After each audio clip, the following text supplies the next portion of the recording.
नमस्कार, स्वागत है आप सभी का द बिहार टॉप में। मेरा नाम उदित तारन है। देखिए, बीजेपी में काफ़ी तनाव चल रहा है। हम बिहार बीजेपी की बात कर रहे हैं और क्यों कर रहे हैं, क्योंकि जो लोकसभा चुनाव परिणाम आए हैं उसमें सबसे बड़ी शिकस्त बिहार में अगर एनडीए गठबंधन में किसी को मिला तो वो भारतीय जनता पार्टी था।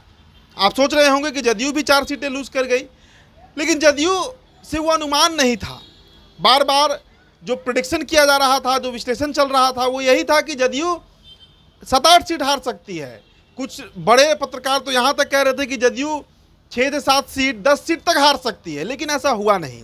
नीतीश कुमार भी अपना स्ट्राइक रेट जो है वो बचा लिए, मेंटेन कर लिए, यूँ कहिए कि बढ़ा लिए। बिहार में करीब 19% मत जो है, जो वोट शेयर है, वो नीतीश कुमार को मिला। मतलब नीतीश कुमार ने अपनी मजबूती एक बार फिर से बिहार में दिखा दिया है। चिराग पासवान 100% स्ट्राइक रेट रहा। जो वोट शेयर का वो दावा करते हैं वो पूरा वोट शेयर उनको मिल गया। जीतन राम मांझी भी 1 सीट पर लड़े और 1 सीट जीत कर निकल गए। नुकसान सबसे बड़ा हुआ है भारतीय जनता पार्टी को। 17 सीटों पर चुनाव लड़ी और 5 सीटों का नुकसान बीजेपी को उठाना पड़ा है। अब इसे लेकर किस पर गाज गिरने वाली है? अश्विनी चौबे तो आग उगल रहे हैं। अश्विनी चौबे कह रहे हैं कि बिहार भाजपा अध्यक्ष ऐसा व्यक्ति बना हुआ है जो ना तो संघ पृष्ठभूमि से आता है, जिसे ना तो पंडित दीनदयाल उपाध्याय, श्यामा प्रसाद मुखर्जी या अटल बिहारी वाजपेयी के विचारों से जिसका तालमेल है, जिसका सरोकार है।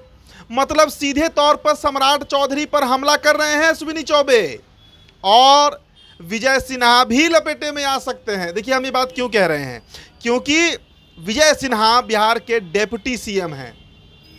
विजय सिन्हा के रहते कैसे महाराजगंज के जो भूमिहार हैं वो आकाश सिंह को वोट दे गए, कैसे वैशाली के भूमिहार मुन्ना शुक्ला को वोट दे गए, इसकी अकाउंटेबिलिटी जो है वो विजय सिन्हा पर तय होनी है।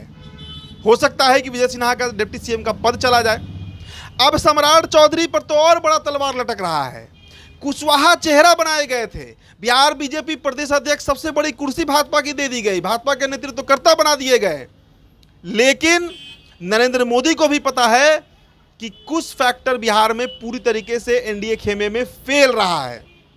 मतलब बीजेपी अगर बक्सर हारी, मिथिलेश तिवारी हारे वहां से, तो इसके पीछे सबसे बड़ा कारण जो है ना वो सम्राट चौधरी और कुशवाहा वोट बना है।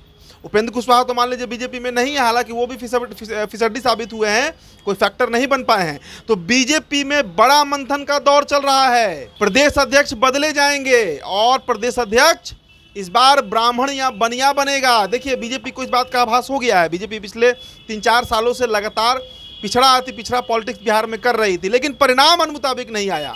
और जो पारंपरिक वोटर हैं, जो ट्रेडिशनल वोटर बीजेपी के रहे, ब्राह्मण और बनिया, जो 1980 से बीजेपी को वोट कर रहे थे, जब जनसंघ की स्थापना हुई, 90 के दौर में उन्होंने बीजेपी को वोट दिया, जब मंडल का दौर चल रहा था।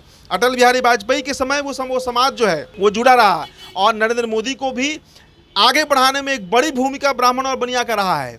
वैसे वोट भी छटका है। उदाहरण मोतिहारी से आप समझिए, राधा मोहन सिंह 2.5-3 लाख 4 लाख वोटों से जीतने वाले नेता मात्र 80,000 वोट से जीते हैं।